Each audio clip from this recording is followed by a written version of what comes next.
Hormuz প্রণালী বন্ধ করলে সমস্যায় পড়বে আপনার বিভিন্ন দেশ, বিশেষ করে ইউরোপের দেশগুলো বড় ধরনের সমস্যায় পড়বে।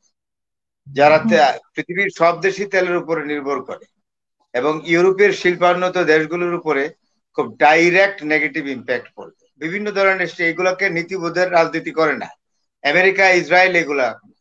হ্যাঁ, ইসরায়েল একটি রাষ্ট্র যেটার 7 দিনের ক্ষমতা নাই যুদ্ধ করার। ইরানের বিরুদ্ধে কেন, পৃথিবীর বড় কোন রাষ্ট্রের বিরুদ্ধে যুদ্ধ করার ক্ষমতা নেই আরব রাষ্ট্রের। ইনফরমেশন দিয়ে বলে দিল যে ইরানের হাতে আছে অ্যাটম বোম, যেটা আমি আজকে থেকে 3 দিন 4 দিন আগেই বলে ফেলেছি। ইরানের হাতে অ্যাটম আছে। তো আমেরিকা এবং ইসরায়েলের মাথা নষ্ট হয়ে যাওয়ার একমাত্র কারণ তো এটা। প্রথমে যেটা বলছি সেটা হলো এই, ইসরায়েল সব দিক থেকে সুইন্ডেল, জোচ্চোর। ইসরায়েল হলো একটা জোচ্চোর দেশ। এরা পরের ভূমি দখল করে, নির্লজ্জ, অন্যের সম্পদ লুট করে এবং চৌর্যবৃত্তি করে, মানে ভূমি চুরি করে। এদের কোনো এথিক মরালিটি কিচ্ছু বলে নাই। তো সেই জন্য বলি কি যে ওরা প্রচার করবেই, কিন্তু ওদের তেল আবিব এবং হাইফাতে ধ্বংসযজ্ঞ যে হচ্ছে সেটার কিন্তু রিপোর্টাররা করে না। এবং ইসরায়েলের নেতানিয়াহু সরকার ইতিমধ্যেই আপনার মিডিয়াগুলোর উপরে, ইরানের বিভিন্ন সংবাদ সংস্থার উপরে, প্রচার মাধ্যমের উপরে বিভিন্ন ধরনের আরোপ করেছে, সীমাবদ্ধতা আরোপ করেছে। তাই মিডিয়াগুলো ইচ্ছা থাকা সত্ত্বেও ইরানের হামলায় তেল আবিব এবং হাইফা এবং ইসরায়েলের যে অন্যান্য এলাকাগুলো ক্ষতিগ্রস্ত হচ্ছে সেগুলো কোনো রিপোর্ট কিন্তু আমরা পাচ্ছি না। Israel is concealing every report which is going against her. এলো এক। এইবার আসেন 2 নম্বর, হরমুজ প্রণালী। হরমুজ প্রণালীর একটা বিশেষ দিক আছে, সেটা হলো হরমুজ প্রণালী দিয়ে প্রতিদিন 17.8 মিলিয়ন ব্যারেলস তেল যায় ওয়েস্টার্ন ওয়ার্ল্ডে। সুতরাং এইটা হলো তেলের সবচেয়ে বড় সুড়ঙ্গ, অর্থাৎ মধ্যপ্রাচ্য থেকে তেল যাওয়ার সবচেয়ে বড় হলো পানি পথ হলো হরমুজ প্রণালী। তো সেটা তো ইরান বন্ধ করবে, আগেই বলেছে যে আমার উপরে যদি কোনো ম্যাসিভ অ্যাটাক হয় তাহলে আমি হরমুজ প্রণালী বন্ধ করে দেবো। এটা নতুন কিছু না। হরমুজ প্রণালী বন্ধ করলে সমস্যায় পড়বে আপনার বিভিন্ন দেশ, বিশেষ করে ইউরোপের দেশগুলো বড় ধরনের সমস্যায় পড়বে। যারা পৃথিবীর সব দেশই তেলের উপরে নির্ভর করে এবং ইউরোপের শিল্পান্বিত দেশগুলোর উপরে খুব ডাইরেক্ট নেগেটিভ ইম্প্যাক্ট পড়বে, কারণ তাদের কলকারখানা বন্ধ হয়ে যাবে। তো সুতরাং ইরান বুঝে শুনেই বলেছে। তো ইরানের গায়ে যদি আঘাত করে উপর্যুপরি করতেই থাকে, সেখানে কোনো কনসার্ন নাই আমেরিকার। ইরানের সায়েন্টিস্ট মেরে ফেললো, ইরানের স্টলওয়ার্ড মিলিটারি অফিসার মেরে ফেললো, ইরানের ডিফেন্স স্ট্র্যাটেজিস্টদের মেরে ফেললো। সেইখানে আমেরিকার বিন্দুমাত্র কোনো দুঃখ প্রকাশও নাই। উপরন্তু ইরানকে একটি সন্ত্রাসবাদী রাষ্ট্র হিসাবে ডোনাল্ড ট্রাম্প এবং তার অ্যাসোসিয়েটরা প্রতিনিয়তই বলে যাচ্ছে, মিডিয়াতে বলে যাচ্ছে, জনসমক্ষে বলে যাচ্ছে, বিভিন্ন ধরনের স্টেটমেন্টে বলে যাচ্ছে। তো একটি দেশ কাহাতক সহ্য করতে পারে বলেন? প্রত্যেক মানুষের একটা ধৈর্যের সীমা আছে, প্রত্যেক জাতিগোষ্ঠীর ধৈর্যের সীমা আছে। ইরান তো তার সর্বোচ্চ ধৈর্যের পরীক্ষা দিয়েছে। সিরিয়াতে ইরানের যে কনসুলেটের উপরে আঘাত করেছিল ইসরায়েল, তারপরে আপনার এই যে মিলিটারি অফিসার গুলোতে হত্যা করলো এবং মুসাদ দিয়ে ইরানের সমস্ত জায়গায় ছেয়ে ফেললো। এবং শুধু তাই নয়, ভারত থেকে লোক নিয়ে মুসাদে ঢুকিয়ে ইরানের ক্ষতি করলো। তাইলে এইগুলো কি? এরপরেও যে ইরান তো অত্যন্ত ভদ্র আচরণ করেছে।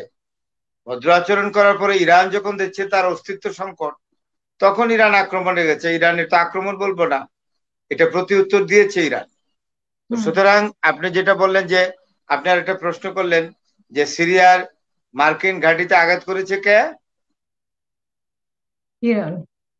ইরান। তো সিরিয়ার মার্কিন ঘাঁটিতে শুধু আঘাত নয়, মধ্যপ্রাচ্যের প্রত্যেকটা একটু কারেকশন সিরিয়াতে যেটা হয়েছে, ওদের একটা খ্রিস্টানদের ধর্মীয় উপাসনালয়ে আপনার আত্মঘাতী হয়েছে, ইরান আক্রমণ করে নাই। ধন্যবাদ। হতে পারে আক্রমণ হলে যে ইরান করবে এমন না, তাও তো হতে পারে। আমি এখন একটা কথা বলি, হাসিনা আপা, যেহেতু সতর্ক করেছে, আমেরিকাই এই কাজ করিয়ে, হত্যা করিয়ে পৃথিবীর কাছে জানান দিতে চায় যে ইরান সন্ত্রাসবাদী, তারা আমাদেরকে ধর্মালয়ে আঘাত করে। তো আমেরিকান স্ট্র্যাটেজি তো বিভিন্ন ধরনের, এগুলোকে নীতিবোধের রাজনীতি করে না আমেরিকা, ইসরায়েল এগুলা। হ্যাঁ, ইসরায়েল একটি রাষ্ট্র যেটার 7 দিনের ক্ষমতা নাই যুদ্ধ করার। ইরানের বিরুদ্ধে কেন, পৃথিবীর বড় কোন রাষ্ট্রের বিরুদ্ধে যুদ্ধ করার ক্ষমতা নেই আরব রাষ্ট্রের। কিন্তু দেখেন কি করে, সবকিছুই তো আমেরিকার জন্যই তো হচ্ছে। তো সুতরাং শুধু অ্যাটাক না, ইরান তো বারবারই বলছে যে আমি প্রতি উত্তর দিব প্রত্যেকটারই। আপনার মিলিটারি বেস মধ্যপ্রাচ্যের সবগুলো দেশে আমেরিকান মিলিটারি বেস রয়েছে, আছে ইরাকে, আছে বাহরাইনে, আছে সৌদি আরবে, কাতারে আছে, কুয়েতে আছে। তো সুতরাং এই যে সারা আরব দেশই মিলিটারি বেস দিয়ে একেবারে জাল বিস্তার করে রেখেছে আপনার আমেরিকা। তাইলে আমেরিকা অস্তিত্বের সংকটে পড়লে ইরান তো এই বেসগুলোর উপর আক্রমণ করবে, অবশ্যই আক্রমণ করবে। আপনাকে আমি একটা আজকে উদাহরণ দেই, মানুষের পিঠ যখন দেয়ালে ঠেকে যায় তখন কিন্তু মানুষ আর কোনো দিকে চায় না। 65-এ ইন্ডিয়া এবং পাকিস্তানের মধ্যে 17 দিনের একটি যুদ্ধ হয়েছিল এবং ইন্ডিয়া শিয়ালকোট দিয়ে খুব প্রেসার করে, টার্গেট হলো শিয়ালকোট দখল করে লাহোর দখল করে নেবে। এবং এটা জানা যায় যে লাহোর হলো পাকিস্তানের সবচেয়ে prestigious city, the most cosmopolitan, beautiful and traditional city of Pakistan, Lahore. তখন কি করলো, এই শিয়ালকোটের ভিতরে যাতে ইন্ডিয়ান আর্মি ঢুকতে না পারে সুইসাইড স্কোয়াড করলো, এবং সেটা কিন্তু বাঙালিরা বীরত্ব দেখিয়েছে এবং সুইসাইড স্কোয়াড করে ইন্ডিয়ান আর্মিকে থামিয়ে দিয়েছিল। তো সুতরাং অস্তিত্ব সংকট হলে কি না হয় বলেন, ইরানও যখন দেখবে যে তার একেবারে পিঠ দেয়ালে ঠেকেছে, তাহলে ইরান তো সব জায়গায় করবে। শুধু তাই নয়, আমি তো বারবারই বলি ইরানের হাতে অ্যাটম বোমা রয়েছে। এটা তো আমি আগেও বলেছি, কালকে না আজকেই বোধহয়, আমি জানি না, কালকে বোধহয় দেখলাম নাকি আজকে সকালে পিনাকি ভট্টাচার্য, যিনি প্যারিসে থেকে বিভিন্ন ভিডিও দেন এবং বেশ তথ্য রাখেন, দেখি কথায় বোঝা যায়। তো এসে পিনাকি ভট্টাচার্য তো বলল যে ইরানের তো ঠিকানা, ইরানের কাছে তো অলরেডি আছে, আরো অনেক ব্যাখ্যা দিছে, প্রমাণ দিল, বিভিন্ন ইম্পর্টেন্ট ইনফরমেশন দিয়ে বলে দিল যে ইরানের হাতে আছে অ্যাটম বোম, যেটা আমি আজকে থেকে 3-4 দিন আগেই বলে ফেলেছি। ইরানের হাতে অ্যাটম আছে। তো আমেরিকা এবং ইসরায়েলের মাথা নষ্ট হয়ে যাওয়ার একমাত্র কারণ তো এটা। কারণ এখন যদি আপনি মনে করেন যে ইরান, আমার ভাই জামান ভাই, মেজর জামান ভাই কিন্তু ইরানের একটা ইতিহাস বলে গেছেন, আমেরিকা এত পাজির পাজি, ব্রিটেন এত পাজির পাজি। আপনি দেখেন Mossadegh was elected, Mossadegh was leading an elected government. মোসাদ্দেকের গভর্নমেন্ট ছিল নির্বাচিত একটি সরকার গণতান্ত্রিক ভাবে, এবং তেল নিয়ে দর কষাকষি, যে মোসাদ্দেক বলে যে আমি চাইলেই তেল দিব না, তাই মোসাদ্দেককে শুধু তো ক্ষমতা থেকেই সরালো না, তাকে কুদেতার মাধ্যমে তাকে মেরেই ফেললো। তাহলে ডেমোক্রেটিক গভর্নমেন্ট তো শাহের আমলেই ছিল, শাহের আগে ছিল মোসাদ্দেক। তারপরে আপনি দেখেন এখন আবার বাতাস দিচ্ছে কাকে জানেন, এরাই মোসাদ্দেকের মতো একটা ডেমোক্রেটিক গভর্নমেন্টকে সরাই দিল। এরাই রেজা শাহ পাহলুবিকে 79-এ, ইসলামী বিপ্লবের এই এখন যারা সরকারে আছে ইরানে, তাদেরকে কিন্তু বাতাস দিয়েছে আমেরিকা এবং শাহকে সরিয়ে দিল। কেন? শাহ একটি সাক্ষাৎকার দিয়েছিলেন, ইরানের শাহেনশাহ রেজা শাহ পাহলবি সাক্ষাৎকার উরিয়ানা ফালাসির সাথে, ইটালিয়ান একজন জার্নালিস্ট, তার সাথে সাক্ষাৎকারে বলেছিল, সব বলার পরে উঠে যাচ্ছে যখন, তখন শাহ বললেন, please listen, wait and listen to me, তেলের দাম বাড়াচ্ছি, ডাইরেক্ট বলে দিল।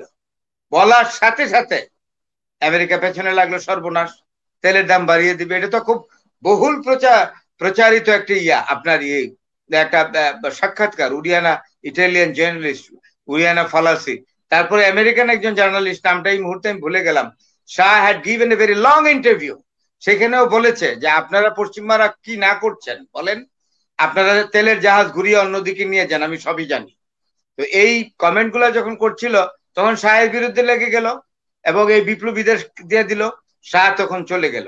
এখন আবার তারা এই সরকারের সাথে, ইরানের বর্তমান রেজিমের সাথে আমেরিকার পোষাচ্ছে না, ব্রিটেনের পোষাচ্ছে না, বা অন্যান্য ইউরোপের দেশের, বিশেষ করে আমেরিকায় পোষাচ্ছে না।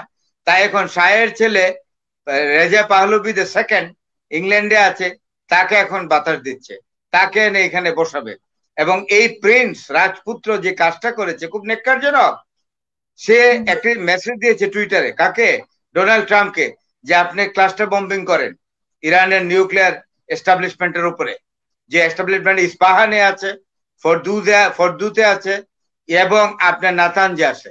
এই 3 জায়গায় আপনি করেন, ক্লাস্টার বম্বিং করেন, হ্যাঁ, বম্বার্ডমেন্ট। নিজে সাক্ষাৎকার দিল রেজা পাহলভি দ্য সেকেন্ড। তাইলে এই যে আমেরিকা খেলাটা খেলে, এখন আবার রাজতন্ত্র ভালো লাগছে, তখন রাজতন্ত্র ভালো ছিল না। মুসাদ্দেক ডেমোক্রেটিক গভর্নমেন্টের প্রাইম মিনিস্টার ছিল, মুসাদ্দেককে ভালো লাগছে না, আনলো রাজতন্ত্র। এখন আবার রাজতন্ত্র সরাই দিল, ভালো লাগলো না, আনলো ইসলামিক গণতন্ত্র, সেটা ভালো লাগছে না, আবার সেই রেজাকে আনতেছে, রেজা শাহ পাহলভির ছেলে রেজা পাহলভি সেকেন্ডকে আনতেছে। তো এই যে খেলাটা খেলে মানুষ আর কাহাতক সহ্য করবে?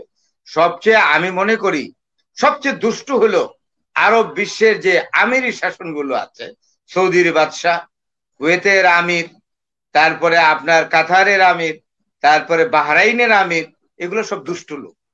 এগুলা আমেরিকারে তুষ্ট রাখে, তেল দিচ্ছে, আর আমেরিকা অস্ত্র বিক্রি করছে।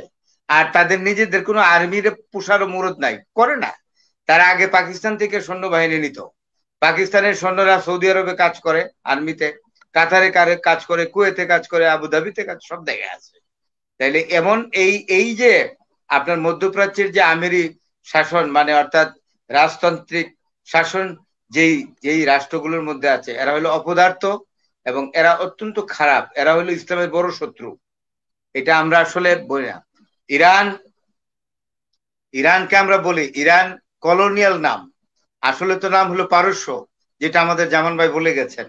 পারস্য জাতির ইতিহাস 5000 বছর আগের, এখনকার না। 5000 বছর আগে সাইরাস, দারিওস, তারপরে আপনার ইয়াজদিগার্ড, এই সকল রাজারা কার্পেটের উপরে পা রেখেছে। ওগুলো ম্লেচ্ছ জাতি না।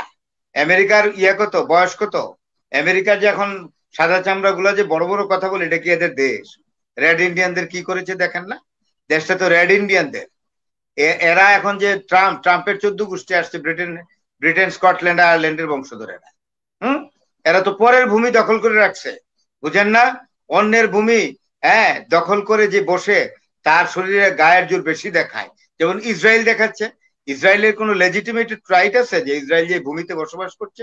এটা তো সবটাই দখল করা, এবং আমেরিকাও দখল করা। আমেরিকাও রেড ইন্ডিয়ানদের কাছ থেকে এই ব্রিটেনের ডিসেন্ডেন্টের দখল করে নিছে, কানাডা দখল করে নিছে, অস্ট্রেলিয়া দখল করে নিছে, নিউজিল্যান্ড দখল করে নিছে।